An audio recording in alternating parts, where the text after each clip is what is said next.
बच्चों अज की इस MA थर्ड समैसटर की क्लास के विच तुहाडा स्वागत है वर्चुअल क्लास के विच। कल के लैक्चर के विच असी बेसिकली कॉन्स्टिट्यूशनल फीचर्स जिहड़े है डिस्कस कीते सी ते उहदे विच एक फीचर आंदा कन्वेंशनस परंपरावां। जिहड़ा इंग्लैंड का संविधान है एक क्वेश्चन तुहानूं आ सकता है कि परंपरावां ते आधारित है। हुण परंपरावां की हुंदियां ने इंग्लैंड दे विच किहड़ियां-किहड़ियां परंपरावां हुण तक एस्टैबलिश जिहड़ियां होईयां उहदे बारे अज जिहड़ी असीं जिहड़ी है चर्चा करांगे। ये जिहड़ा बहुत महत्वपूर्ण लैक्चर है इहनूं ध्यान नाल सुणिओ। एक क्वेश्चन तुहानूं आ जांदा हुंदा है, कई कई वारी तुहानूं एक क्वेश्चन आ जांदा है।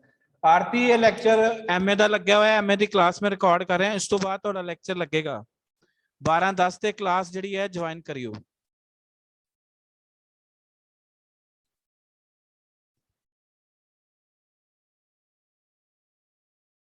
ਹੁਣ ਜਦੋਂ ਅਸੀਂ ਇੰਗਲੈਂਡ ਦੇ ਸੰਵਿਧਾਨ ਦੀ ਅਸੀਂ ਗੱਲ ਕਰਦੇ ਹਾਂ ਉਸ ਵੇਲੇ ਪਰੰਪਰਾਵਾਂ ਦੀ ਗੱਲ ਹੁੰਦੀ ਹੈ, ਕਿਉਂਕਿ ਇੰਗਲੈਂਡ ਦਾ ਜਿਹੜਾ ਸੰਵਿਧਾਨ ਹੈ ਉਹ ਲਿਖਿਤ ਨਹੀਂ ਹੈਗਾ। ਇਸ ਕਰਕੇ ਇਹ ਸਵਾਲ ਪੈਦਾ ਹੁੰਦਾ ਹੈ ਕਿ ਇੰਗਲੈਂਡ ਦਾ ਜਿਹੜਾ ਸੰਵਿਧਾਨ ਹੈ ਉਹ ਪਰੰਪਰਾਵਾਂ ਜਾਂ ਜਿਹੜੇ ਉੱਥੇ ਹੋਰ ਵਿਵਸਥਾਵਾਂ ਹੈ ਉਹਨਾਂ ਉੱਤੇ ਜਿਹੜਾ ਹੈ ਆਧਾਰਿਤ ਹੈ। ਉਹ ਕਹਿੰਦੇ ਜੀ conventions are not made, rather just it come into existence, no punishment is given for violating these. However, in spite of that, these are obeyed like laws, and sometimes they are given more respect than the laws. Being unwritten, most of the part of the constitution are conventions. ਹੁਣ convention ਕੀ ਹੁੰਦੀ ਹੈ, ਪਰੰਪਰਾ ਕੀ ਹੁੰਦੀ ਹੈ? ਅਗਰ ਬਹੁਤ ਸਧਾਰਨ ਸ਼ਬਦਾਂ ਦੇ ਵਿੱਚ ਅਸੀਂ ਗੱਲ ਕਰੀਏ, ਪਰੰਪਰਾ ਇਹੋ ਜਿਹੀ ਵਿਵਸਥਾ ਹੈ ਜਾਂ ਇਹੋ ਜਿਹੀ ਚੀਜ਼ ਹੈ ਜਿਹੜੀ ਕਿ ਅਸੀਂ ਬਾਰ-ਬਾਰ ਕਰੀਏ। ਹੁਣ ਪਰੰਪਰਾ ਨੂੰ ਅਸੀਂ ਆਦਤ ਨਹੀਂ ਕਹਿ ਸਕਦੇ। ਆਦਤ ਵੀ ਇੱਕ ਬੰਦੇ ਨੂੰ ਜਿੱਦਾਂ ਫੋਰ ਐਗਜ਼ਾਮਪਲ ਕੋਈ ਆਦਤ ਹੁੰਦੀ ਹੈ ਤਾਂ ਉਹਦੀ ਉਹ ਆਦਤ ਪੱਕੀ ਹੋ ਜਾਂਦੀ। ਹੁਣ ਜਿੱਦਾਂ ਫੋਰ ਐਗਜ਼ਾਮਪਲ ਇੰਗਲੈਂਡ ਦੇ ਵਿੱਚ ਇੱਕ ਕਨਵੈਨਸ਼ਨ ਹੈ ਜਾਂ ਪਰੰਪਰਾ ਹੈ ਕਿ ਪ੍ਰਧਾਨ ਮੰਤਰੀ ਜਿਹੜਾ ਹੈ ਹਮੇਸ਼ਾ ਹੀ ਜਿਹੜਾ ਹੈ ਨਿਚਲੇ ਸਦਨ 'ਚ ਹੁੰਦਾ। ਇੱਕ ਪਰੰਪਰਾ ਹੈ। ਸੋ परंपरा की होती है, एक संविधानिक विशेषज्ञ होया है जिहदा नाम है एनिसन। एनिसन कहता है conventions are customs of the constitution. Conventions की है? कन्वेंशन एहो जिहे रीति रिवाज है जिहड़े कि उत्थे एस्टैबलिश हो गए, उन्होंने आपां कन्वेंशन कहते हैं। सो जिहड़ियां चीज़ां हुण जिहड़ा जिद्दां JS मिल है, JS मिल ने जिहड़ी कन्वेंशनस की परिभाषा दी है, परंपरावां की जिहड़ी परिभाषा दी है, उहदे विच की है JS मिल कहता है कि कन्वेंशनस आर अनरिटन। कन्वेंशनस की है?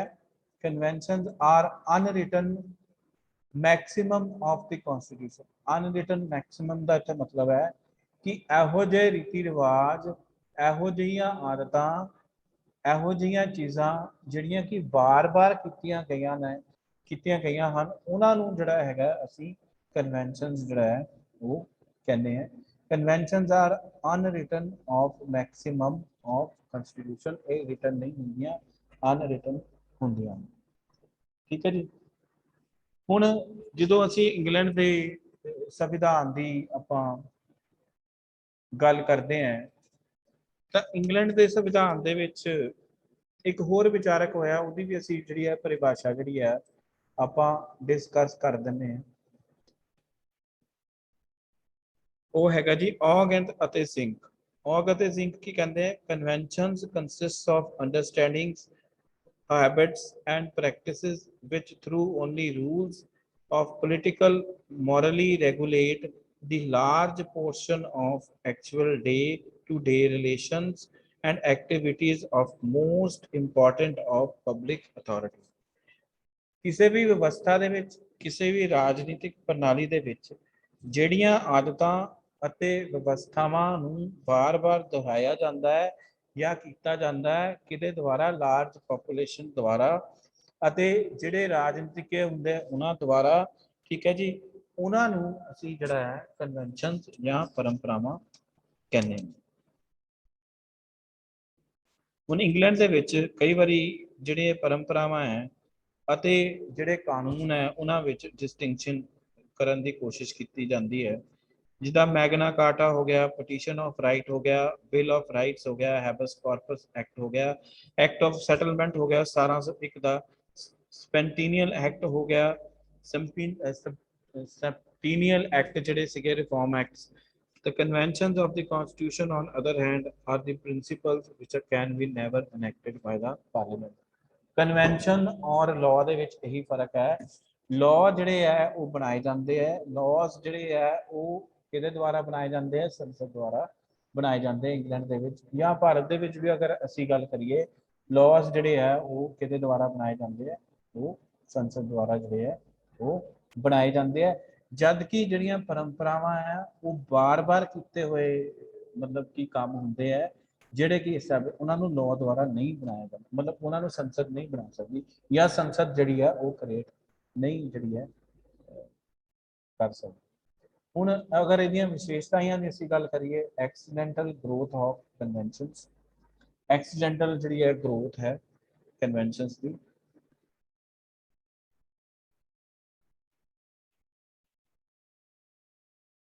ਐਕਸੀਡੈਂਟਲ ਗਰੋਥ ਹੈ ਕਨਵੈਨਸ਼ਨ ਦੀ। ਇੱਕ ਹੋਰ ਜਿਹੜੀ ਇਹਦੀ ਵਿਸ਼ੇਸ਼ਤਾ ਉਹ ਹੈ ਕਿ ਜਿਹੜੀਆਂ ਪਰੰਪਰਾਵਾਂ ਹੁੰਦੀਆਂ ਹਮੇਸ਼ਾ ਅਲਿਖਿਤ ਹੁੰਦੀਆਂ। ਤੇ ਤੀਸਰੀ ਇਹਦੀ ਵਿਸ਼ੇਸ਼ਤਾ ਹੈ ਕਿ ਕਨਵੈਨਸ਼ਨ ਅਨਸਰਟਨ ਹੁੰਦੀਆਂ। ਕਿਸੇ ਵੀ ਚੀਜ਼ ਕੋਈ ਵੀ ਜਿਹੜੀ ਵਿਵਸਥਾ ਦੇ ਵਿੱਚ ਚੀਜ਼ ਬਾਰ-ਬਾਰ ਕੀਤੀ ਜਾਂਦੀ ਹੈ ਉਹ ਕਨਵੈਨਸ਼ਨਸ ਚੇਂਜ ਹੁੰਦੀਆਂ ਰਹਿੰਦੀਆਂ ਸਿਸਟਮ ਦੇ ਵਿੱਚ, ਪੋਲੀਟੀਕਲ ਸਿਸਟਮ ਦੇ ਵਿੱਚ। ਫਿਰ courts do not recognise conventions, ਜਿਹੜੇ ਕੋਰਟਸ ਹੁੰਦੀਆਂ ਕਨਵੈਨਸ਼ਨਸ ਨੂੰ ਜਿਹੜਾ ਹੈ ਰੈਕੋਗਨਾਈਜ਼ ਨਹੀਂ ਕਰਦੀਆਂ। No punishment for breaking convention, अगर तुसी कोई कानून तोड़ते हो, कानून की उलंघना करते हो ਤਾਂ ਤੁਹਾਨੂੰ ਜਿਹੜਾ ਹੈਗਾ ਉਹ ਆਪਣੇ ਕਹਿ ਲਓ ਤੁਸੀਂ ਸਜ਼ਾ ਮਿਲੇ। ਜਦ ਕਿ ਅਗਰ ਤੁਸੀਂ ਕਿਸੇ ਪਰੰਪਰਾ ਨੂੰ ਤੋੜਦੇ ਹੋ ਅਗਰ ਔਰ ਨਵੀਂ ਪਰੰਪਰਾ ਬਣਾਉਂਦੇ ਹੋ ਉਸ ਕੇਸ ਦੇ ਵਿੱਚ ਪਨਿਸ਼ਮੈਂਟ ਨਹੀਂ ਹੈ। ਹੁਣ ਡਿਫਰੈਂਸ ਕੀ ਹੈ ਦੋਨਾਂ ਦੇ ਵਿੱਚ, ਲਾਅ ਅਤੇ ਜਿਹੜੀ ਹੈ ਕਨਵੈਨਸ਼ਨ ਹੈ ਉਹਦੇ ਵਿੱਚ ਬੇਸਿਕ ਡਿਫਰੈਂਸ ਕੀ ਹੈ। Conventions grow whereas laws are no, ਜਿਹੜੀਆਂ ਪਰੰਪਰਾਵਾਂ ਹੈ ਉਹ ਆਪਣੇ ਆਪ ਬਣਦੀਆਂ ਹੈ ਜਦ ਕਿ ਕਾਨੂੰਨ ਜਿਹੜੇ ਆ ਉਹ ਸੰਸਦ ਦੁਆਰਾ ਬਣਾਏ ਜਾਂਦੇ। ਦੂਸਰਾ ਜਿਹੜਾ ਮੋਟਾ ਅੰਤਰ ਹੈਗਾ ਇਹਨਾਂ ਦੇ ਵਿੱਚ, ਜਿਹੜੀਆਂ ਕਨਵੈਨਸ਼ਨਸ ਹੁੰਦੀਆਂ ਉਹ ਅਲਿਖਿਤ ਹੁੰਦੀਆਂ ਜਦ ਕਿ ਜਿਹੜੇ ਕਾਨੂੰਨ ਹੁੰਦੇ ਆ ਉਹ ਲਿਖਿਤ ਹੁੰਦੇ ਆ। ਫਿਰ ਤੀਸਰਾ ਜਿਹੜਾ ਪ੍ਰਮੁੱਖ ਡਿਫਰੈਂਸ ਹੈਗਾ ਦੋਨਾਂ ਦੇ ਵਿੱਚ, ਜਿਹੜੀਆਂ ਪਰੰਪਰਾਵਾਂ ਹੁੰਦੀਆਂ ਉਹ ਉਹਨਾਂ ਦਾ ਨੰਬਰ ਸਰਟਨ ਨਹੀਂ ਹੁੰਦਾ, ਮਤਲਬ ਉਹਨਾਂ ਦੀ ਜਿਹੜੀ ਗਿਣਤੀ ਹੈ ਉਹਨੂੰ ਨਿਸ਼ਚਿਤ ਨਹੀਂ ਕੀਤਾ ਜਾ ਸਕਦਾ, ਜਦ ਕਿ ਲਾਅਸ ਨੂੰ ਜਿਹੜਾ ਹੈ ਉਹ ਲਾਅਸ ਦੀ ਗਿਣਤੀ ਨੂੰ ਸੀਮਿਤ ਕੀਤਾ ਜਾ ਸਕਦਾ ਹੈ ਜਾਂ ਨਿਸ਼ਚਿਤ ਕੀਤਾ ਜਾ ਸਕਦਾ ਹੈ। ਫਿਰ courts recognise ਲਾਅਸ but not the convention, ਜਿਹੜੇ ਕੋਰਟਸ ਹੁੰਦੇ ਆ ਉਹ ਲਾਅ ਨੂੰ ਪਹਿਚਾਣਦੇ ਆ, ਕਾਨੂੰਨ ਦੇ ਅਨੁਸਾਰ ਕੰਮ ਕਰਦੇ ਆ, ਜਦ ਕਿ ਕਨਵੈਨਸ਼ਨਸ ਦਾ ਉੱਥੇ ਕੋਈ ਰੋਲ ਜਿਹੜਾ ਹੈ ਲਾਅ ਹੁੰਦਾ ਨਹੀਂ। ਔਰ ਜਿਹੜਾ ਲਾਸਟ ਡਿਫਰੈਂਸ ਹੈ ਦੋਨਾਂ ਦੇ ਵਿੱਚ ਕਿ ਅਗਰ ਅਸੀਂ ਕਨਵੈਨਸ਼ਨ ਵਾਇਲੇਸ਼ਨ ਹੁੰਦੀ ਹੈ ਤਾਂ ਜਿਹੜਾ ਵਿਅਕਤੀ ਹੈ ਉਹਨੂੰ ਸਜ਼ਾ ਨਹੀਂ ਮਿਲਦੀ, ਜਦ ਕਿ ਅਗਰ ਉਹ ਕਾਨੂੰਨ ਤੋੜਦਾ ਹੈ ਤਾਂ ਉਹਦੀ ਉਹਨੂੰ ਜਿਹੜੀ ਹੈਗੀ ਹੈ ਸਜ਼ਾ। ਫਿਰ ਹੁਣ ਨੈਕਸਟ ਹੈਗਾ ਇੰਪੋਰਟੈਂਟ ਕਨਵੈਨਸ਼ਨਸ ਇਨ ਬ੍ਰਿਟਿਸ਼ ਕਨਸਟੀਟਿਊਸ਼ਨ। ਹੁਣ ਕਿਹੜੀਆਂ ਕਨਵੈਨਸ਼ਨਸ ਬ੍ਰਿਟਿਸ਼ ਕੌਂਸਲ ਮਤਲਬ ਵੱਖ-ਵੱਖ ਤਰ੍ਹਾਂ ਦੀਆਂ ਜਿਹੜੀਆਂ ਪਰੰਪਰਾਵਾਂ ਇੰਗਲੈਂਡ ਦੇ ਵਿੱਚ ਐਸਟੈਬਲਿਸ਼ ਹੋਈਆਂ ਵੱਖ-ਵੱਖ ਸਮੇਂ ਉੱਤੇ, ਔਰ ਉਹਨੂੰ ਆਪਾਂ ਵੱਖ-ਵੱਖ ਜਿਹੜਾ ਹੈ ਕੈਟਾਗਰੀ ਦੇ ਵਿੱਚ ਜਿਹੜਾ ਹੈ ਅਸੀਂ ਜਿਹੜਾ ਹੈਗਾ ਉਹ ਇੰਟਰੋਡਿਊਸ ਜਿਹੜਾ ਹੈ ਉਹ ਕਰ ਸਕਦੇ।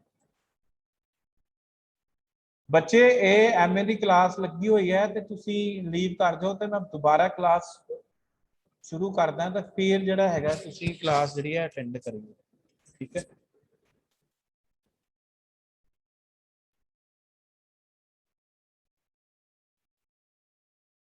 So important conventions of British Constitution, convention related to king, ठीक है जी। ਜਿਹੜਾ ਰਾਜਾ ਹੁੰਦਾ ਉੱਥੇ ਕਿਸੇ ਵੀ ਰਾਜਨੀਤਿਕ ਦਲ ਦਾ ਸਦੱਸਿਆ ਨਹੀਂ ਹੁੰਦਾ, ਇਸ ਕਰਕੇ ਉਹ ਸੰਵਿਧਾਨਿਕ ਮੁਖੀਆ ਹੈ, ਉਹ ਤੇ ਸੰਵਿਧਾਨਿਕ ਮੁਖੀਆ ਦਾ ਰੋਲ ਜਿਹੜਾ ਹੈ ਉਹ ਪਲੇ ਕਰਦਾ ਹੈ, ਇਸ ਕਰਕੇ ਉਹ ਰਾਜਨੀਤੀ ਤੋਂ ਵੀ ਜਿਹੜਾ ਦੂਰ ਰਹਿੰਦਾ। ਇਹ ਵੀ ਇੱਕ ਉੱਥੇ ਪਰੰਪਰਾ ਹੈਗੀ। ਦੂਜੀ ਹੀ ਇਜ਼ ਅ ਨੋਮੀਨਲ ਐਗਜ਼ੈਕਟਿਵ, ਮਤਲਬ ਉਹ ਕਾਰਜ ਸਾਧਕੀ ਜਿਹੜੇ ਹੈ ਕੰਮ ਕਰਦਾ, ਨੋਮੀਨਲ ਐਗਜ਼ੈਕਟਿਵ ਹੈ। Executive head exercises his powers according to wishes of council of minister, king ਕੋਈ ਆ ਉੱਥੇ ਇਹੋ ਜਿਹਾ ਕੰਮ ਨਹੀਂ ਕਰਦਾ ਜਿਹੜਾ ਕਿ ਕਾਉਂਸਲ ਆਫ ਮਿਨਿਸਟਰਸ ਤੋਂ ਬਾਹਰ ਹੁੰਦਾ। ਸੋ ਇਹ ਕੁਝ ਇੰਪੋਰਟੈਂਟ ਕਨਵੈਨਸ਼ਨ ਸੀਗੀਆਂ ਜਿਹੜੀਆਂ ਕਿ ਰਾਜੇ ਦੇ ਨਾਲ ਸੰਬੰਧਿਤ ਸੀ। ਸੋ ਜਿਹੜਾ house of common the speaker ਹੁੰਦਾ ਹੈ ਉਹ ਉਹਦੇ ਸੰਬੰਧ ਦੇ ਵਿੱਚ ਵੀ ਕੁਝ ਕਨਵੈਨਸ਼ਨ ਇਹ ਤੁਸੀਂ ਆਪਣੀ ਕਿਤਾਬ ਦੇ ਵਿੱਚੋਂ ਜਿਹੜਾ ਹੈ ਪੜ੍ਹ ਲਿਓ। ਸੋ ਮੈਂ ਅੱਜ ਦਾ ਲੈਕਚਰ ਜਿਹੜਾ ਹੈ ਇੱਥੇ ਹੀ ਸਮਾਪਤ ਕਰਦਾ। ਇਹਦੇ ਨਾਲ ਇੱਕ ਕੁਐਸਚਨ ਵੀ ਜਿਹੜਾ ਹੈ ਉਹਦਾ ਖਤਮ ਹੁੰਦਾ ਹੈ। ਇਹ ਵੱਖ-ਵੱਖ ਤਰ੍ਹਾਂ ਦੀਆਂ ਇਹ 4-5 ਤਰ੍ਹਾਂ ਦੀਆਂ ਕਨਵੈਨਸ਼ਨ ਹੈ, ਜਿੱਦਾਂ ਕੈਬਨਿਟ ਦੇ ਨਾਲ ਰਿਲੇਟਡ ਕਨਵੈਨਸ਼ਨਸ ਹੈਗੀਆਂ, ਫਿਰ ਰਾਜ ਦੇ ਨਾਲ ਰਿਲੇਟਡ ਜਿਹੜੀਆਂ ਹੈ ਕਨਵੈਨਸ਼ਨਸ ਜਿਹੜੀਆਂ ਹੈਗੀਆਂ। ਉਸ ਤੋਂ ਬਾਅਦ ਜਿਹੜਾ ਹੈ ਹੋਰ ਕਿਹੜੀਆਂ ਕਨਵੈਨਸ਼ਨਸ ਹੈਗੀਆਂ ਔਰ ਸਪੀਕਰ ਦੇ ਨਾਲ ਹੈਗੀਆਂ, ਫਿਰ ਕਨਵੈਨਸ਼ਨਸ ਰਿਲੇਟਿੰਗ ਟੂ ਡੋਮੀਨੀਅਨਸ ਹੈਗੀਆਂ। ਬੱਚੇ ਹਲੇ ਕਲਾਸ ਜੁਆਇਨ ਨਾ ਕਰੋ, ਹਲੇ ਐਮਏ ਦੀ ਕਲਾਸ ਲੱਗੀ ਹੋਈ ਹੈ, ਐਮਏ 3rd ਸਮੈਸਟਰ ਦੀ ਕਲਾਸ ਚੱਲ ਰਹੀ ਹੈ ਤੇ ਬਸ 4-5 ਮਿੰਟ ਦੇ ਵਿੱਚ ਜਿਹੜੀ ਹੈ ਕਲਾਸ ਖਤਮ ਹੋ ਜਾਣੀ, ਤਾਂ ਉਦੋਂ ਜੁਆਇਨ ਕਰਿਓ।